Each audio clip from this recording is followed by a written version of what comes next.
5 3 9 7 1 5.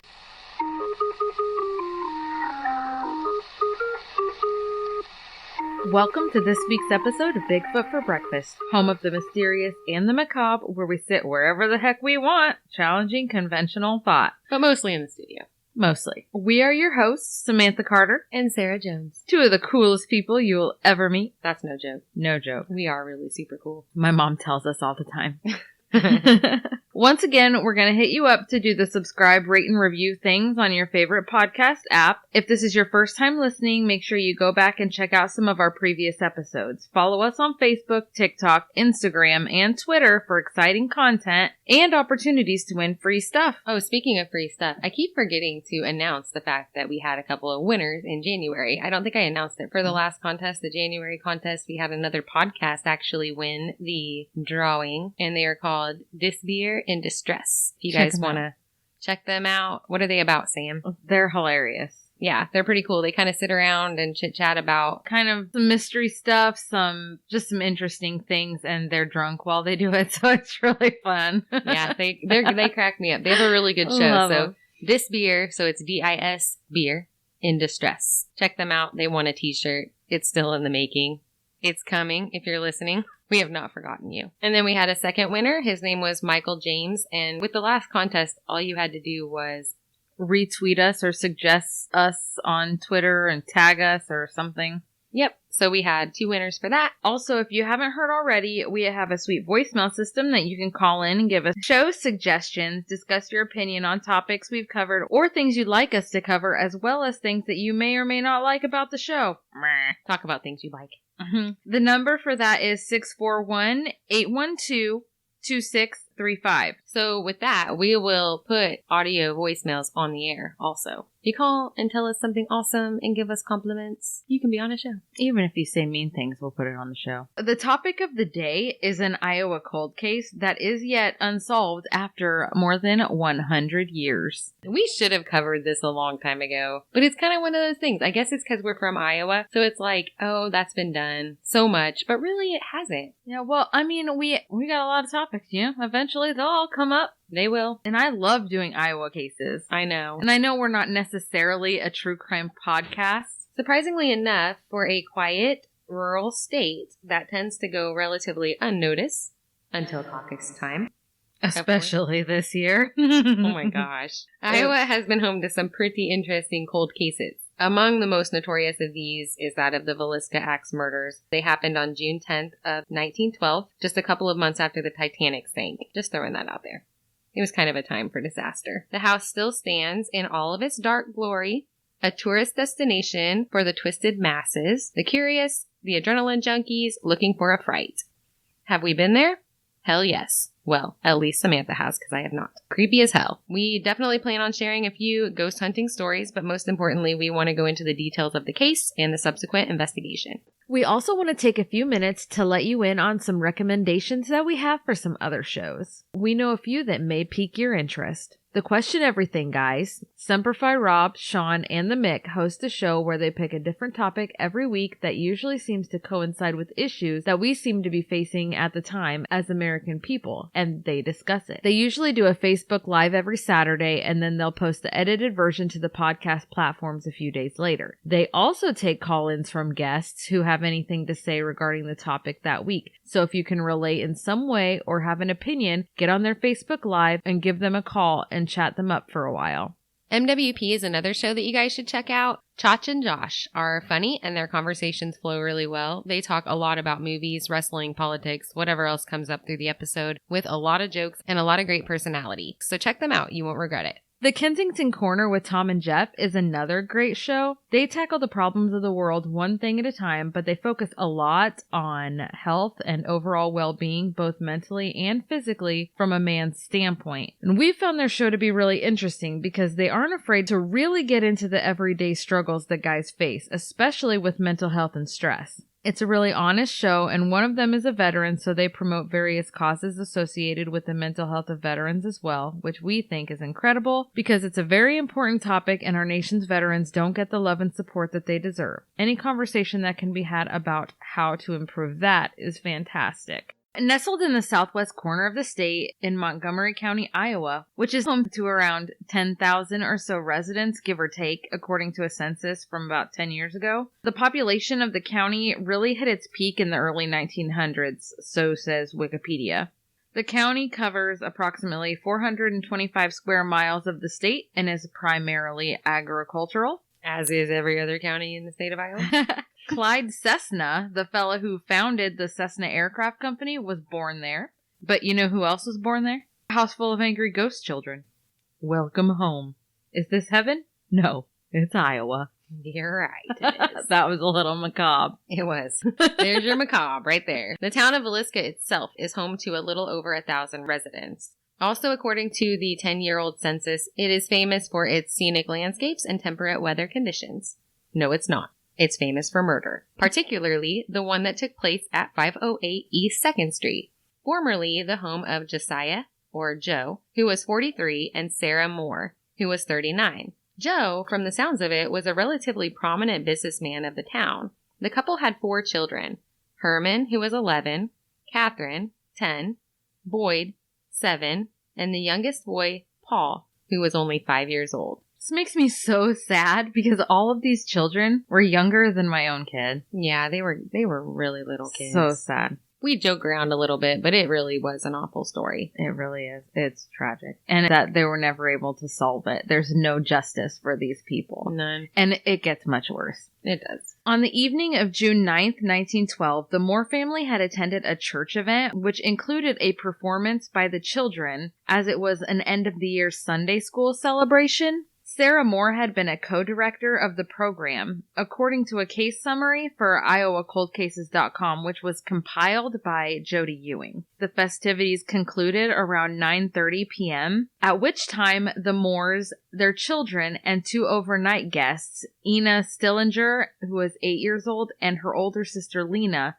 who was 12 years old. So they had kids spending the night that were not even their own. When they arrived at their home, the kids enjoyed some cookies and milk before heading off to bed. It was estimated that the carnage had occurred around the hour of midnight or sometime thereafter. An unknown assailant had at some point entered the residence, took an oil lamp from a dresser, bending the wick to minimize the amount of light that it put off, and by the faint glow of the lamp, creeped oh so quietly through the house so as not to wake the occupants therein. Wielding Joe's own axe, which had been taken from the shed in the backyard, the stranger walked past the downstairs bedroom where the Stillinger girls slept, went up the stairs, passing by the room where the Moore children slept, and entered the room of Joe and Sarah. As described in a June 2012 Smithsonian article by Mike Dash, Joe was the first target. Which makes sense. Take out the greatest threat first. Joe's skull was crushed as the killer applied full force in bringing the blunt end of the axe down on the back of his head, gouging the ceiling as he swung. The second to meet her end in this bloodbath was Sarah, who was struck before she had even had the chance to wake up and realize what had happened. So she didn't wake up through him hitting Joe in the head? No. Oh. So it sounds like the first time it was just one hit. Just the one hit crushed his... Yeah, he was dead. Okay. One hit. After Sarah, the next stop for this terror train was the bedroom where the 4 Moore children slept. Each of the children was dispatched in the same grotesque fashion as their parents. The children remained in their beds, giving no indication that either of them woke up before meeting their untimely and unseemly death. The stranger then proceeded back down the stairs to the room where Ina and Lena were sleeping. These were the kids that were spending the night, Yes. right? Yes. It appears that it was Ina who was the first to go, as there was some indication that Lena, the oldest, may have woken for however short of time before being struck. When her body was discovered, she was exposed as her nightgown had been pushed up. The investigation ultimately concluded, however, that she had not been sexually assaulted. If you ask me, I would say that kind of gives some indication towards the possibility that she may have been the primary target. Don't breathe that sigh of relief just yet, folks. It gets worse. After the slaying of the final victims, the killer then went back upstairs, back to the parents' bedroom, and continued his assault on Joe and Sarah, whose heads were beaten to a pulp. Joe alone sustained around 30 blows. He then covered their bodies with the bedsheet, but he didn't leave it at that. He did the same to all of the children, leaving them unrecognizable. He then dug through a dresser to find clothing items. What was left of Herman's face was covered by an undershirt. A dress was placed over Catherine's face, and other garments covered Boyd and Paul. The mirrors of the home were ritualistically covered as well by items of clothing belonging to the family. The assailant filled a bowl with water in which he washed his bloody hands and hung out at the house for a while, leaving at some point before 5 a.m. Before he left, though, he got weird. Like real weird. He dug up a slab of bacon out of the cooler, wrapped it in a towel, leaving it on the floor of the downstairs bedroom, next to the shiny, freshly scrubbed axe. He took the house keys with him and locked the door as he departed. In true small-town fashion, it was the observations of an elderly neighbor that would lead to the discovery of the horrors within the Moore house. Mary Peckham had noticed around 7:30 a.m. on Monday, June 10th, that the house appeared much quieter than usual. In one of the rarest cases of nosy neighbor history, she was onto something. Miss Peckham contacted Josiah's brother Ross so that he could come check the house to make sure that everything was kosher. It was approximately 8 a.m. when Ross arrived at the Moore house. He had a key with him which opened the door, but he was very cautious with his initial inspection of the house. Upon the discovery of the sheet-covered figures in the bedroom and the presence of the blood at the scene, he immediately vacated the house and called Joe's hardware store, advising Ed, the employee who was working, to go and retrieve the marshal, Henry Horton, telling him something terrible had happened. Some 30 minutes passed, and the marshal arrived at the house around 8:30 a.m. Shortly thereafter ensued a forensic blunder of epic proportions. Arriving with Marshal Hank was a parade which included Dr. J. Clark Cooper, Dr. Edgar Huff, and Wesley Ewing, the minister of the Moores Church. But wait, there's more. The county coroner, L.A. Lindquist, as well as Dr. F.S. Williams, not to mention the growing mass of curious neighbors who began to congregate around the area. It would be Dr. Williams who first examines the remains of the Moore family and guests in an effort to estimate the time of death. It was also said doctor who set off the frenzy of amateur investigators and looky-loos who trampled through the house when he triggered their curiosity with the following PSA. Don't go in there, boys. You'll regret it for the rest of your life. His advice was kind of like yelling duck or don't look down. If someone tells you to not to, you fucking do. The townspeople and the neighbors trampled through the house, destroying any evidence that may have been there, leaving fingerprints, footprints, and one of the possibly 100 people to have stomped through the scene went so far as to hijack a piece of Joe's skull as a souvenir. Are you serious? How's that for freaking macabre? Not that at the time it was much of a thing anyway. Who's to say I wouldn't have been tempted to snag a souvenir finger or something myself? No? Nah? Nope. I feel like even during that time, it probably would have been common sense not to take a chunk of their body with them from the crime scene. But I digress. Let's go through what they did find at the crime scene, aside from contamination. First and foremost, 8 bodies that had been bludgeoned to death. The time of death was estimated to be around midnight or shortly thereafter. The faces of the victims had been covered. One of the things that I wanted to bring up in that oftentimes with modern case studies, having the victims' faces covered is like an indication of feeling guilty or remorse. I mean, even if it was a killer who didn't know them, he may have just felt extreme guilt over killing, children. Well, and if you think about the time period, we do discuss later the possibility that it was a hired person. So maybe they accepted the job out of desperation because in 1912, their times were tough. So they may have felt guilty over killing kids. And it also could have indicated that they knew them. Or there could have been a religious aspect or anything. Some sort of psychosis. But my point was that usually it indicates some form of guilt or remorse. The curtains had been drawn on all but 2 windows in the house. These 2 were covered with clothing belonging to the family. A kerosene lamp was found at the foot of the parents' bed. The chimney of this lamp was removed and the wick had been turned back. A kerosene lamp was found at the foot of the bed by the Stillinger girls. The chimney of this lamp had also been removed, presumably to reduce the amount of light that it was putting off. Also in the room with the Stillinger girls was the axe, the murder weapon, which had been wiped clean. The axe was confirmed to belong to Mr. Moore. There were gouge marks in the ceiling from the upswing of the axe, present in the parents' room and in the children's rooms. A pan of bloody water was found on the kitchen table next to a plate of uneaten food, in which the killer presumably washed his hands. All of the doors of the house were locked. A piece of keychain was found on the floor in the downstairs bedroom where the Stillinger girls slept. One of Sarah Moore's shoes was discovered on the side of the bed in which her husband slept. It was covered in blood and laying on its side.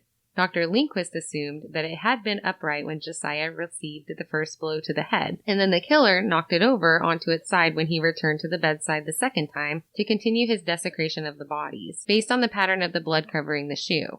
A 2-pound slab of bacon wrapped in a dish towel was found in the bedroom with the Stillinger girls next to the axe. Are we gonna, discuss why the bacon? Why?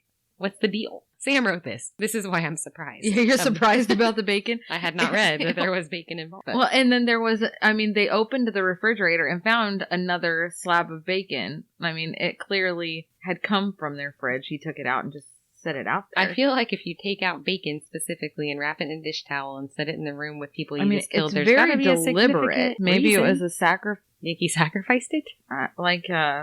Offering to the ferryman. I don't know. Oh my gosh. Have some bacon because I don't got any pennies. So, to recap and retrace the steps of the killer, he retrieved the axe from the backyard, entered the house, bypassed the downstairs bedroom, went upstairs, bypassed the first bedroom where the children slept, went to the parents' room, killed the most likely threat first, somehow without waking his wife who lay beside him, killed her, then left to go to the children's room, killed the 4 more children, still without waking the 2 girls who slept downstairs, then went downstairs, killed the youngest of the Stillinger girls, possibly waking up the older of the 2, possibly attempted to sexually assault her but did not, and then killed her last, after which he returned in an unknown order and inflicted additional damaging blows to all of the victims and then covered their faces, washed his hands, hung around the house, and then finally left sometime before 5 or 6 a.m. And sometime in there, the bacon thing happened. I don't know what he was doing with the bacon. I do recall when we took our tour of the home that it was mentioned that there was speculation that the killer may have had the axe and was in the house hiding before they even returned from the event and laid in wait until they were asleep to do the deed. I'm not sure if that's true or not, but I do recall that being speculated on and discussed while we were at the house. That's what I remember, I guess, is a lot of people saying that they think that he hid out. Yeah, and that's where, in our interview, we kind of discussed the crawl space, or they called it like an attic room, but it's more like just a closet upstairs.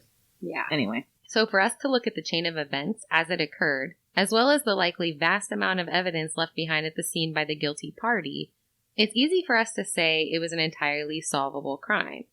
In our time, there is no doubt in my mind that this investigation could have been swiftly concluded with a more favorable outcome. The scene would have been absolutely handled differently.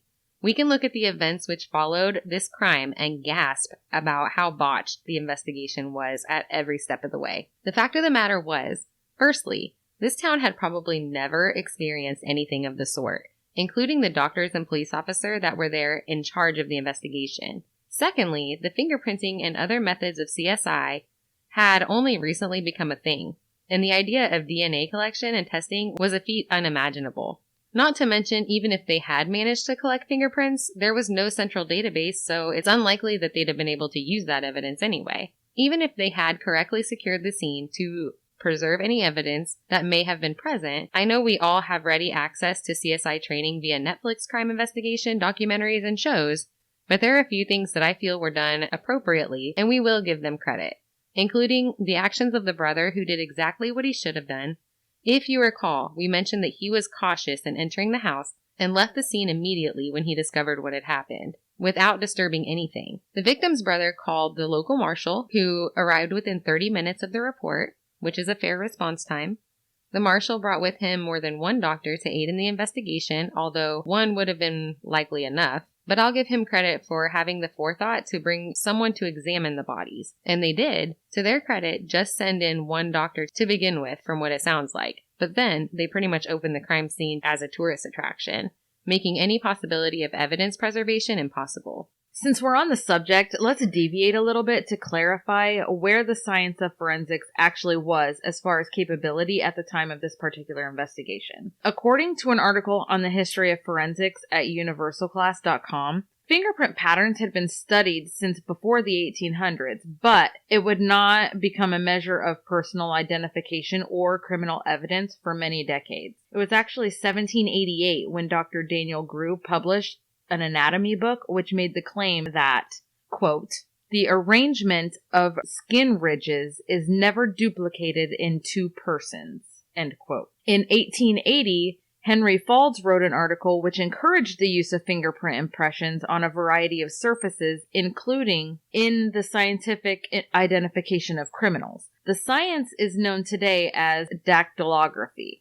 In the early 1900s, the use of benzidine, a chemical compound that had been developed as a universal presumptive test for blood. Forensic science began growing significantly in the early 1900s with the use of chemical testing on body fluids, as well as microscopic studies of the markings on bullets, knives, and other tools. So truly, at the time of this particular crime, in a small rural area such as Villisca, Iowa, the resources, education, and concept of studying the evidence of this crime in order to conclude a guilty party was not really an option at all.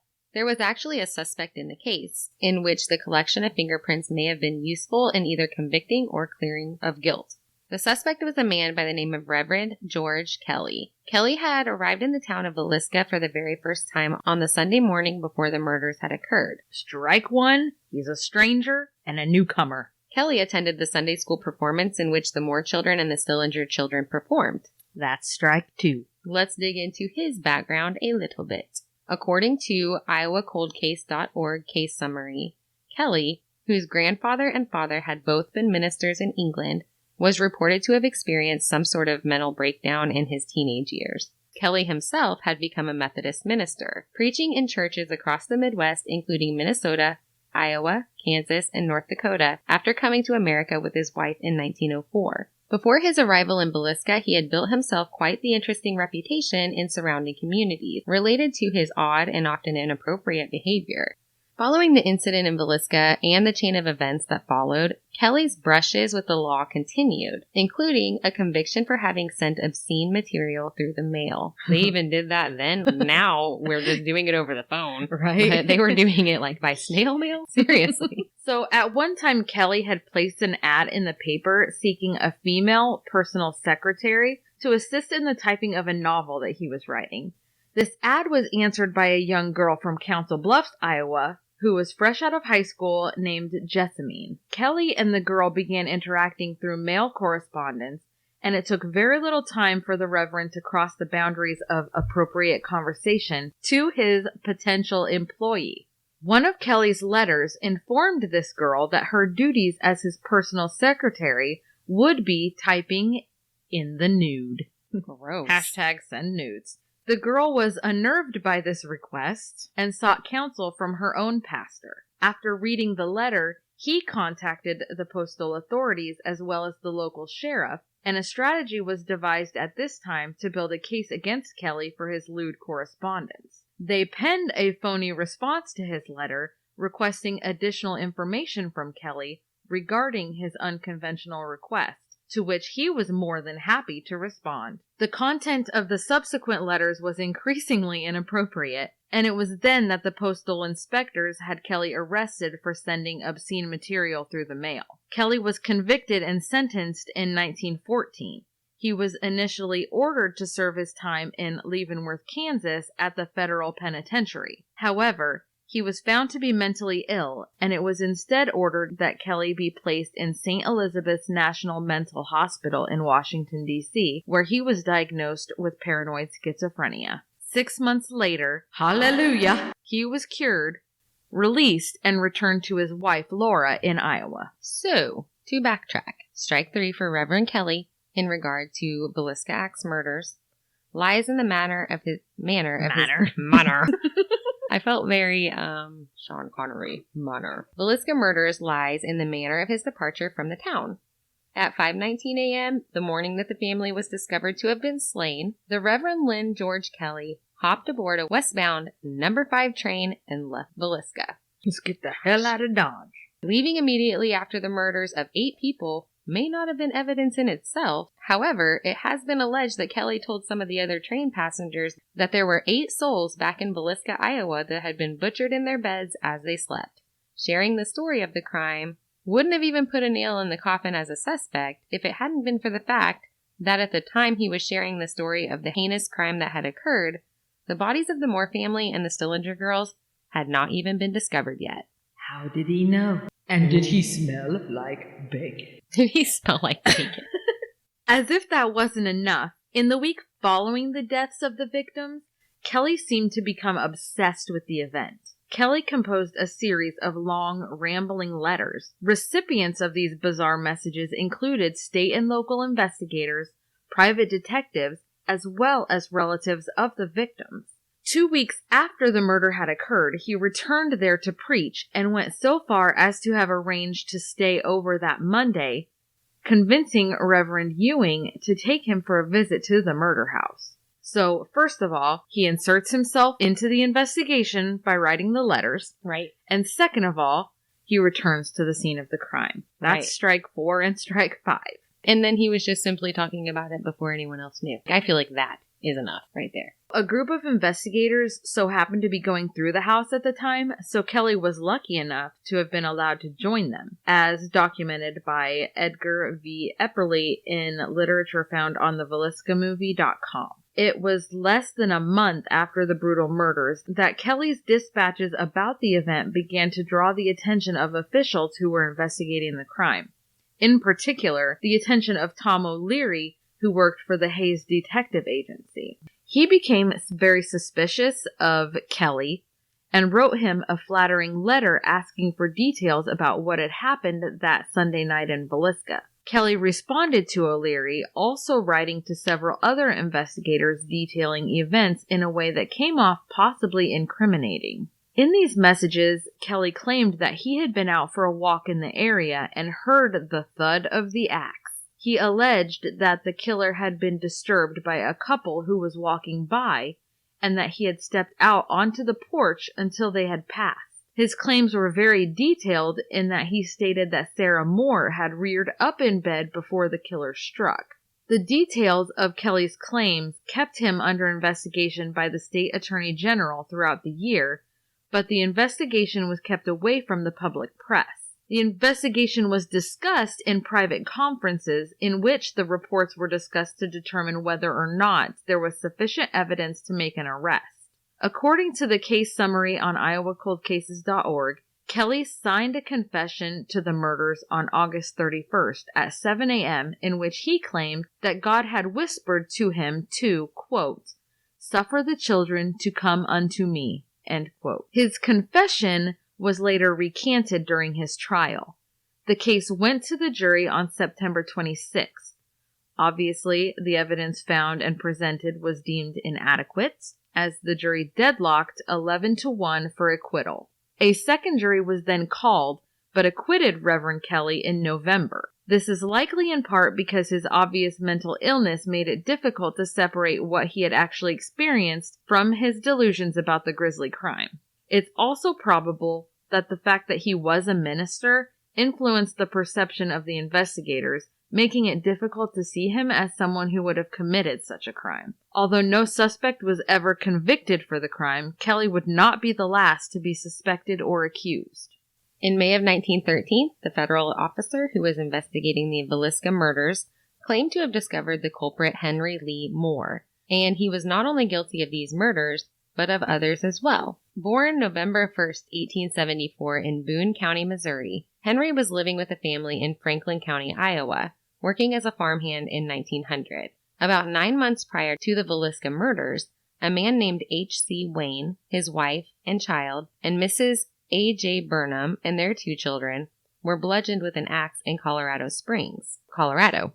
A month after that, in Monmouth, Illinois, another family was killed. A week after that, in October of 1911, a family of 5 in Ellsworth, Kansas were killed as they slept. Just 1 week before the Villisca Axe murders. In Paola, Kansas, a man and wife were murdered in ways that bore striking resemblance to the Moore Stillinger deaths. Only months after the Villisca murders had occurred, Henry Moore was convicted of the murder of his own mother and grandmother, who had died just as brutally, and with the same weapon, an axe. Henry Moore was suspected of having committed all of these crimes.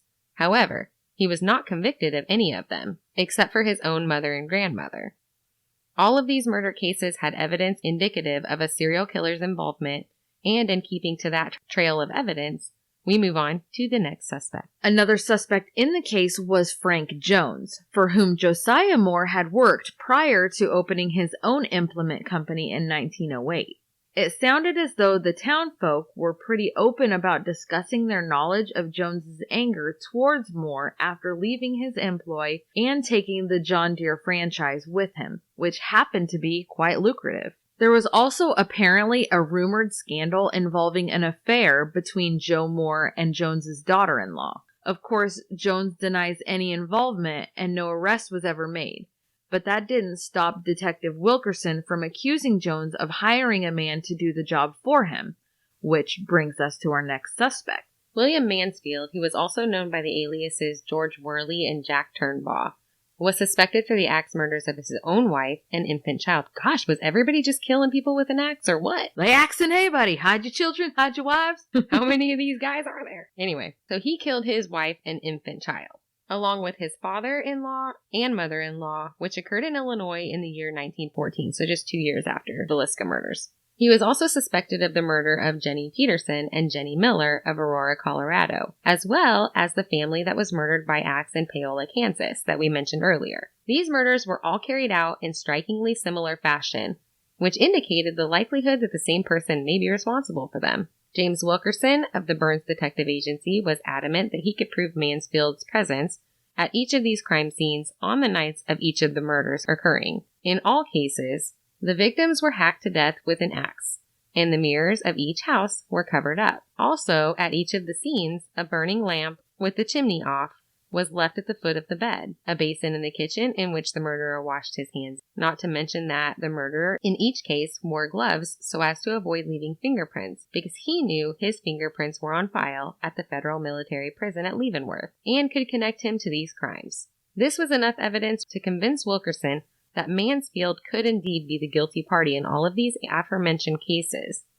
It was suspected that Mansfield was hired by the previously mentioned Frank Jones for the Villisca murders. Andy Sawyer had early on been a suspect in the case, as was most any other vagrant or transient who had been in the area on the night of the murders. And like many of the other vagrant suspects in the area, there was not really any hard evidence to link him to the crime. So the story with Andy is that according to a bridge foreman for the Burlington Railroad, the morning the victims had been found, Andy approached the crew in Creston, Iowa around 6 a.m. asking for employment.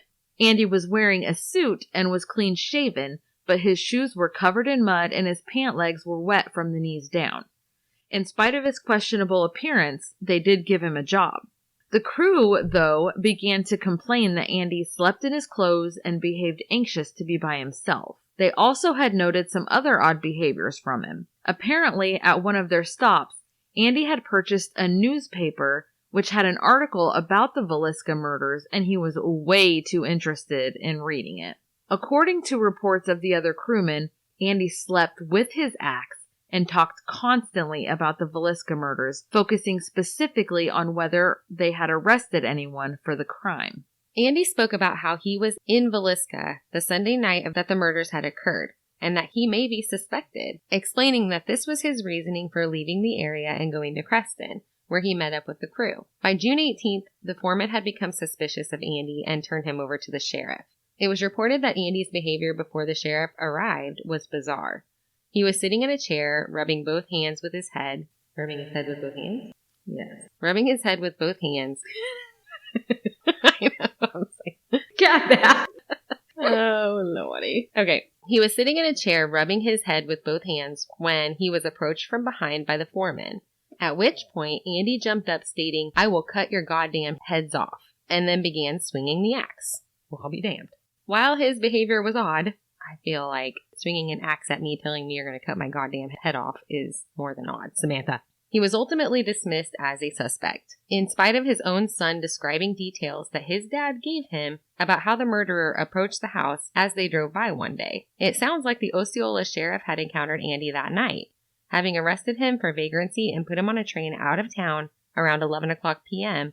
the night the murders happened, according to VilliscaIowa.com. They put him somewhere else, which is why he was dismissed. Okay, so they had already sent him out of town on a train, but did they see him get on there? But that was in Osceola, so if he left Osceola, he could have been in Villisca. Somewhere between midnight and 5 a.m. That's really true. So, the timeline fits.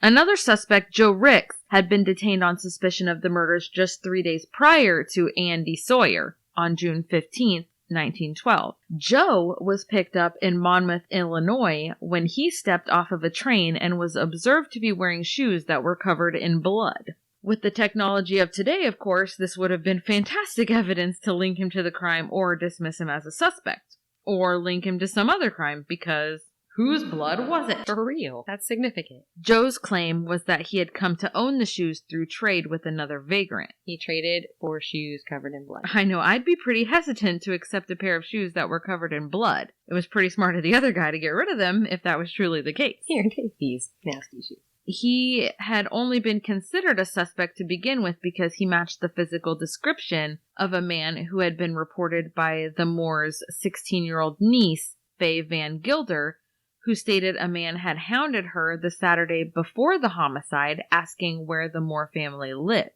Faye had in fact told Mrs. Moore about the man, and Mrs. Moore reported that a strange man had been hanging around their place and fit the description given to her by her niece. It turned out, when he was being questioned in Illinois, that he was actually from Clarinda, Iowa, which is a mere 15 miles away from Villisca. However, when she was brought face to face with Joe Ricks, Faye Van Gilder did not recognize him as the man by whom she had been harassed about the Moore's address, and he was released and dismissed as a suspect. I want to go ahead and tell everyone that if you hadn't done any reading on this subject, VilliscaIowa.com is a really great site with all kinds of pictures and information on the family and the suspects and pretty much all things related to the case, so you should definitely take the time to look through it on your own. You don't even have to give it a Google. We have the direct address. The suspect list does not end here. There was even one man who confessed in the killing, stating that he had been hired and offered $5,000 to do the job. According to George Myers, who also went by the alias Leroy Robinson, he confessed to the murders while being detained in Detroit on an unrelated burglary charge. On March 28, 1931, detectives Max Richmond and Earl Anderson obtained a confession after a grueling 5-hour interrogation of an inmate after receiving an anonymous letter to check up on this inmate. This is a direct quote from George Myers. I never knew what the man's name was. He pointed out the house of the family who he wanted wiped out. I demanded part of the money from him before I did the job. He gave me $2,000. He said he would give me the rest afterwards. I got an axe and entered the house about midnight. I killed them all, the man, his wife, and their 4 children. They were all asleep. A little while after, I again met this man who had hired me and told him the job was done. I wanted the rest of my money. He said I would have to wait. According to the report of his confession, Myers said that when the businessman insisted that he received confirmation that the family had been killed before he would pay the other half of the money, Myers hightailed it out of town before daybreak and never went back for the money. Now, while Myers willingly confessed to the slaying of Mr. and Mrs. Moore and their 4 children, he vehemently denied the killing of the Stillinger girls, insisting he killed 6 people in total, not 8. At this time, it was still suspected that whoever killed the Moore family had also killed the families in Colorado, Kansas, and Illinois. Catching this serial murderer was a big deal, and having inconsistencies in his confession could be detrimental to the case that they were working so hard to build. So, from what I can interpret, it sounds like he had been implicated in a plot with 9 other inmates to escape from jail, but on March 30th, George Myers was sentenced to up to 15 years in state prison for other crimes, and because of the discrepancies in his confession, was never tried or convicted in the Villisca murders or any of the other possibly related cases. Okay, so at this point, we want to kind of go into an interview that we've done with somebody who has been to Villisca, stayed the night there, and had a couple of experiences, odd experiences, nothing crazy definitive, but still odd, kind of commonly reported things by other people. This is a guy that I used to work with, Justin. We'll go right into it. All right, so what do you want to know, Carter? How do you want me to tell this? When did you... I've called you Carter for so long, it's just... Oh, it's okay. People still do all the time. When did you guys go to Villisca? I know it's been a few years ago. I remember you guys. Oh, shoot. I can't even remember, to be honest with you. It's been, I think it's about 6 years ago, something like that. All right. It's me and my mom, two of my sisters, and then my niece. Okay. Did you guys all have experiences, or did you just have one? And there were some collective things that went on, as you know, the whole group kind of seen. There was one point in the night where we were just sitting there, my sister Lori, my older sister, and then my sister Jennifer's daughter Haley. The three of us were sitting in the living room. My mom and my other sister Jennifer had went out to the barn to take a break. We'd been sitting there long enough, and they were like, we got to get up and get out of here for a little while. So they went to the barn. We were sitting in the living room, and it was middle of the night, and I don't know, probably 2 o'clock in the morning, something like that. I had a lantern on, and my sister had a flashlight on. Both of them sitting on side tables where no one was touching them. They were just lighting up the room so that we could, all see each other. Right. And lights out, just like that. Both lantern and the flashlight, totally black. Really? Yeah, you talk about scrambled in a room really fast to try to find some light. Grabbed my cell phone. I think I just had a flip phone back then. So I flipped it open just to get enough light to see, what was going on. But we clicked them both back on. They both came back on just fine. That was one of the really, what you might call it, as my 9-year-old daughter calls it, the jump scare. That's all jump. It was like, holy cow, why would that have happened? Both flashlight and the lantern off at the same time. We tried several things throughout the house. We tried the letters upstairs, how people say the letters get rearranged. We attempted that trick. We attempted the ball, rolling the ball back and forth. We never really got any response out of anything like that. And I videotaped quite a bit. I took a couple hundred pictures and really didn't see anything. I did have my EMF meter there. It really didn't do a whole lot. The one thing that got me the most was every time we walked upstairs, I would get about, and it only affected me. Normally I would have thought it was probably an atmospheric thing or, temperature, weather, something like that. But the air conditioners were both running in the house. But every time I would get about halfway up the stairs, I would get this heavy, almost short of breath feeling in my chest where I couldn't stand to be up. I would never last any more than 3 to 5 minutes upstairs before I was heading back downstairs. Once I get back downstairs, the feeling would go away. And it was throughout the night. I mean, it happened every single time that I went upstairs. And that's a pretty commonly reported thing, is that feeling of heaviness, especially in the upstairs. I've read a lot of stories, and that's what a lot of people say, that it's just this heavy, sad, short of breath, kind of just dense feeling that they get. It was horrible. Being in the medical field as long as I've been in, I started questioning when I first went upstairs and I started having the feeling, I'm like, Jesus, am I having a heart attack? Yeah. Why am I having so much chest pressure? It's a feeling that I wasn't used to at all. So, it was odd to have, and definitely made you feel like something horrible was there. I never felt like, like there was an actual presence.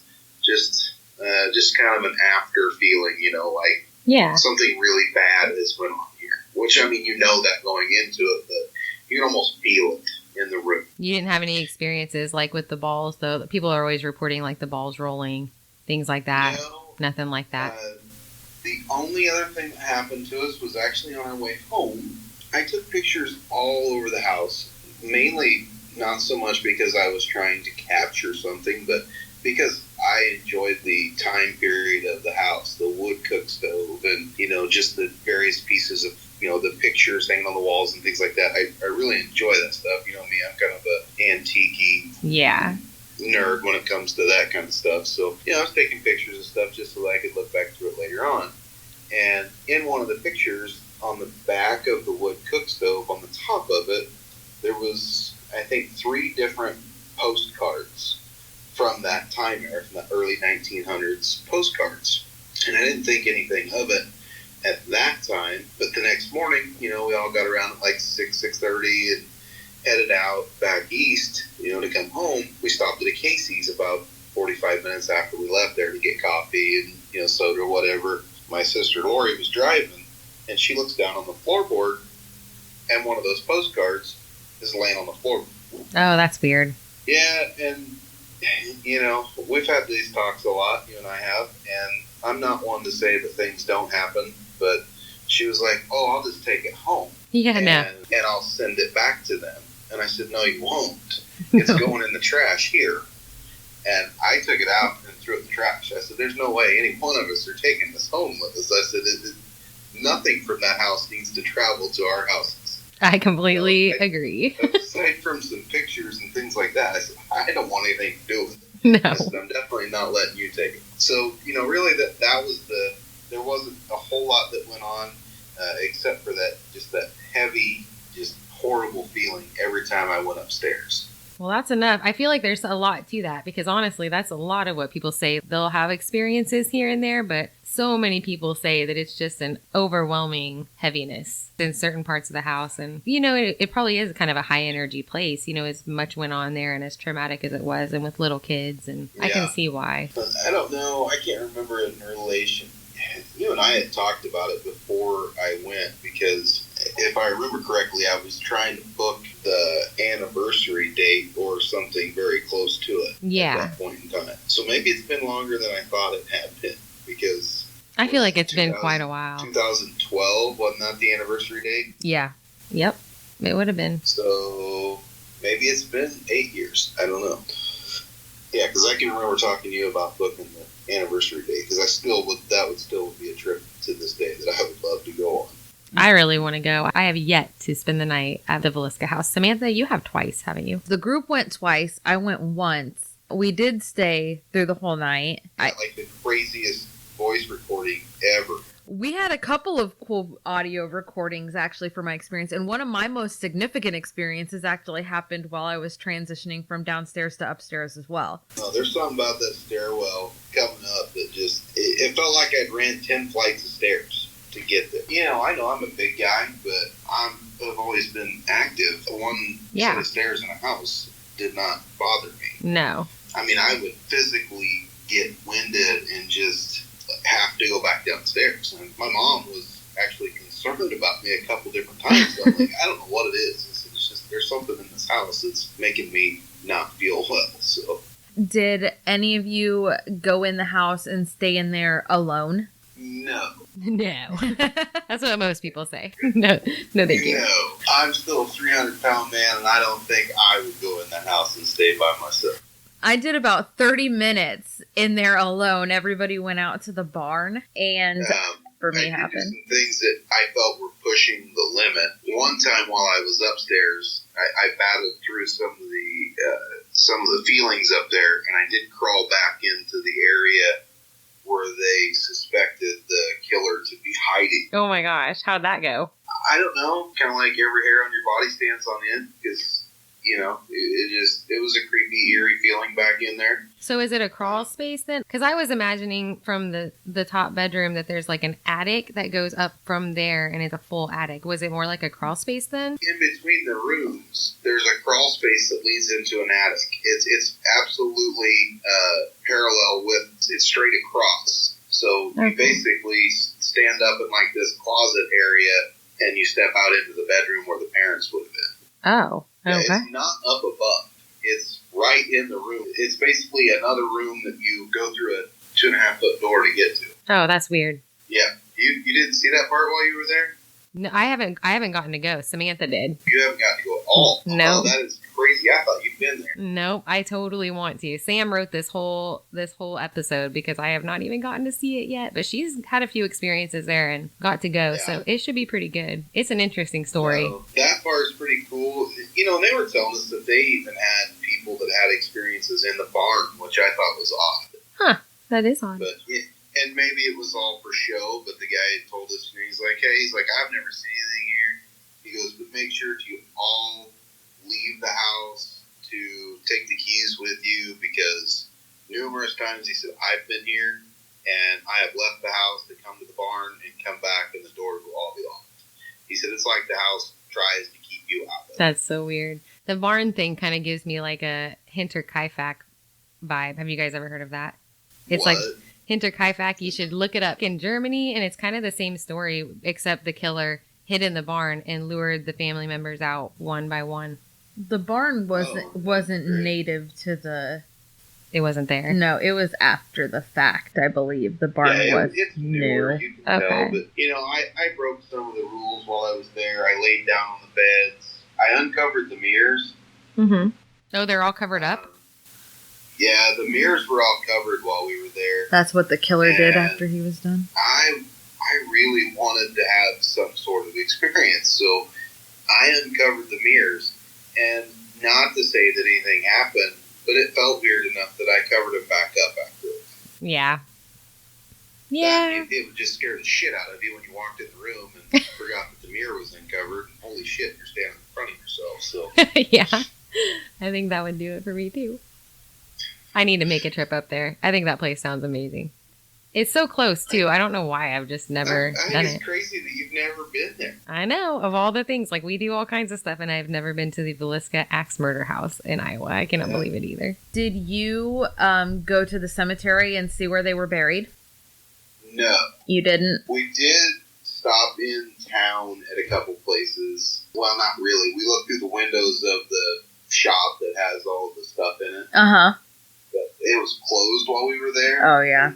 We went out and ate. There was even some stuff in the restaurant that had little publications and stuff of it. But no, we did not go to the cemetery.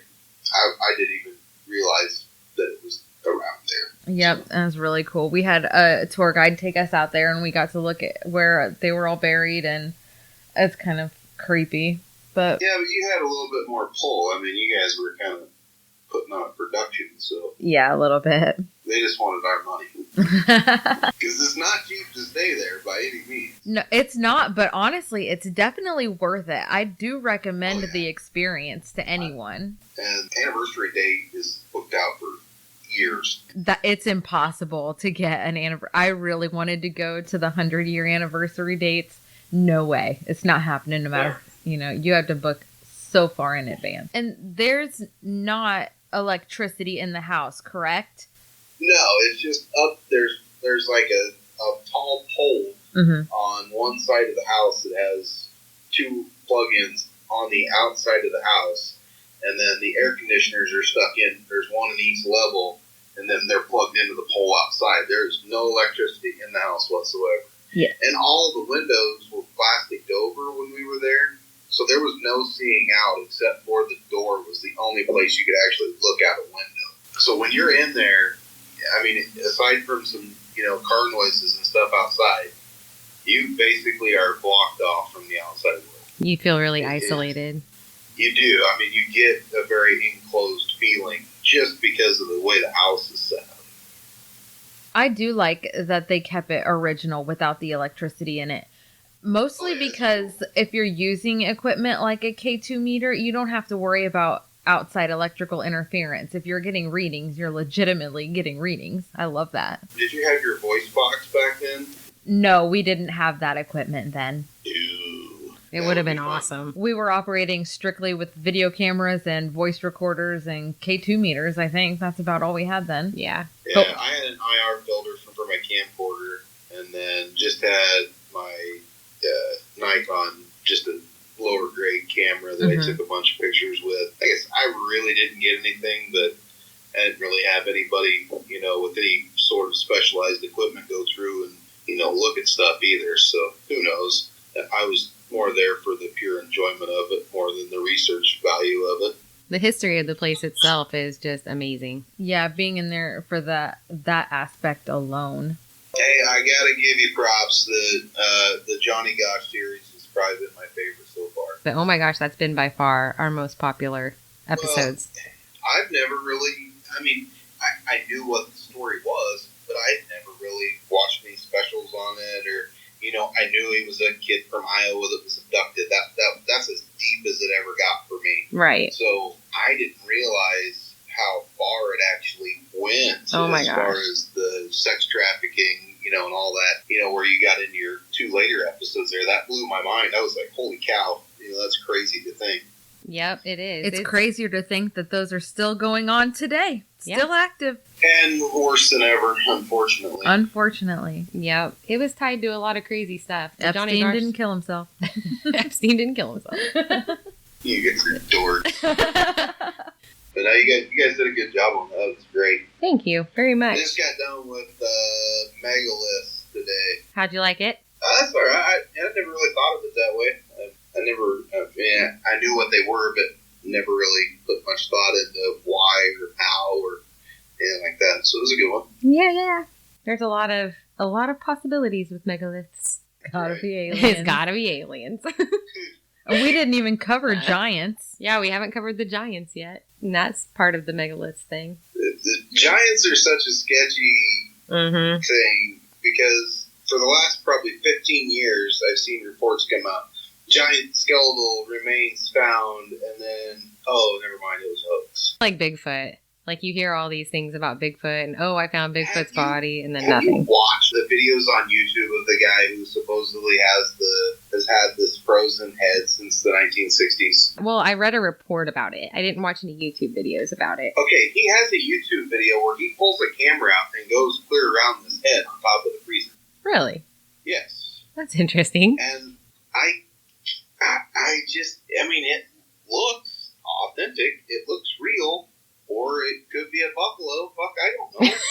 Maybe they need to send somebody in there to test that shit. What is it? Well, he's had it tested. I think it's been to universities from everything that I've read. That's crazy. And, there is a couple videos online of him. He's got it out. He's like, listen, everybody's telling me that I'm a liar and I'm a fake, and here it is. I will show it to you. And he takes the camera. You can see teeth in his mouth and the whole 9 yards. That's nuts. That's crazy that it's not more. You would think it'd be really widely publicized. Why? Yeah.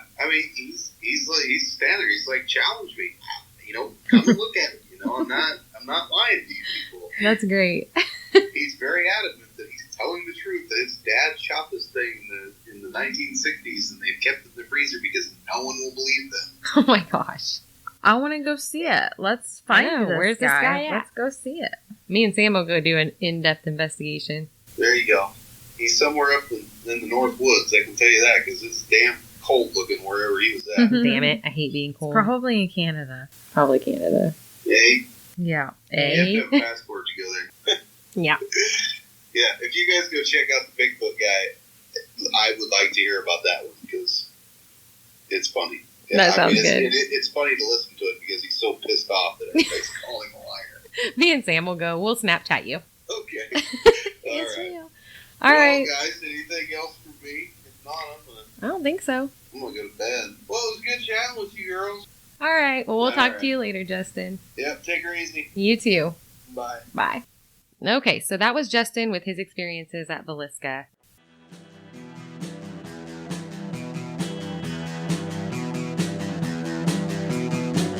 You're listening to the Prescribed Films Podcast Network, home to hundreds of hours of free podcast entertainment. The shows on this network all have a common goal, providing you with the best discussions about movies and other forms of entertainment media. The PFPN hopes to fill your earholes with audio joy. Visit our website with links to all the other amazing shows at www.thepfpn.com. Thanks for listening.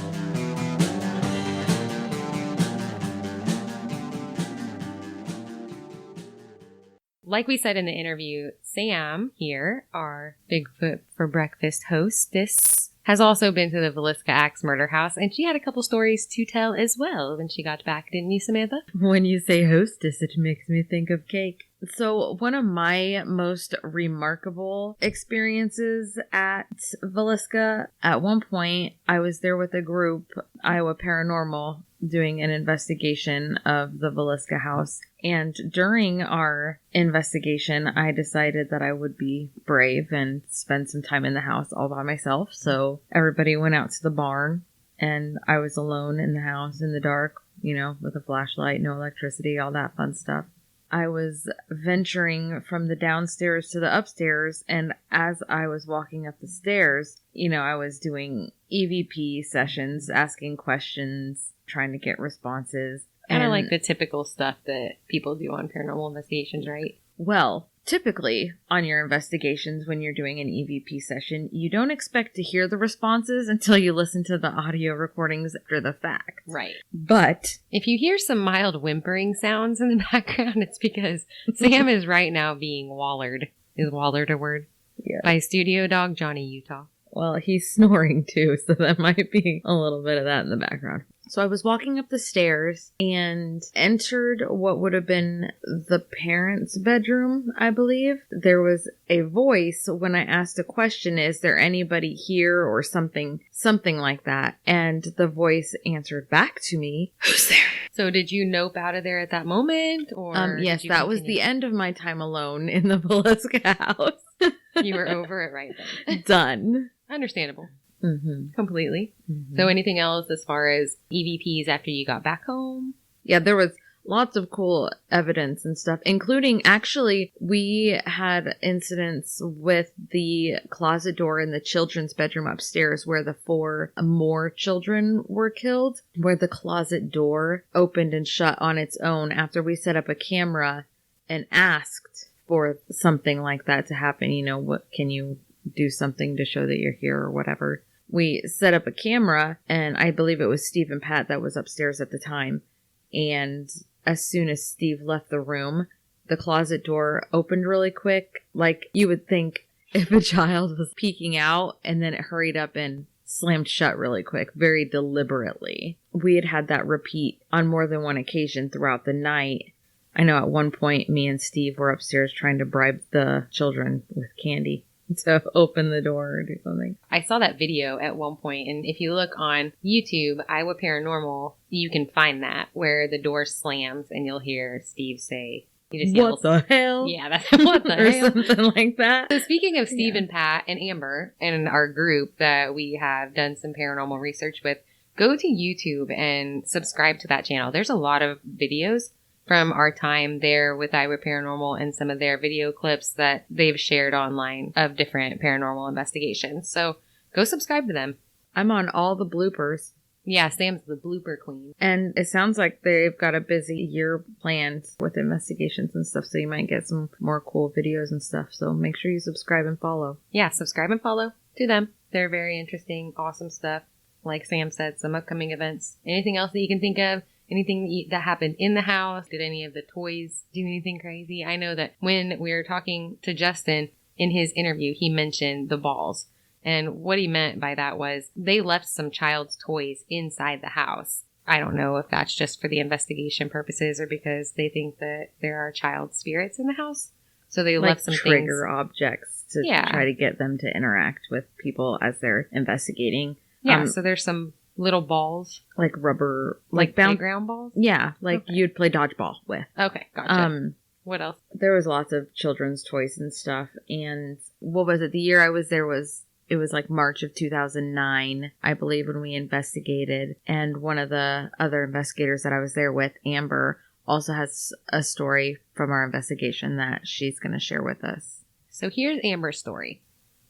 Hey ladies, this is Amber. This is our story for Villisca on March 26, 2009. We were sitting in the living room downstairs across from the bedroom where the Stillinger sisters were killed, and we decided to begin an EVP session using a ball as a trigger object. And when I asked if Lena or Ina could move the ball, I heard a whisper, but couldn't understand what it was. It was very faint. And whenever we got home and started evidence review, we found audio after I asked the question, and there's a young girl replying to my question if she could move the ball, and you hear reply, Paul's ball.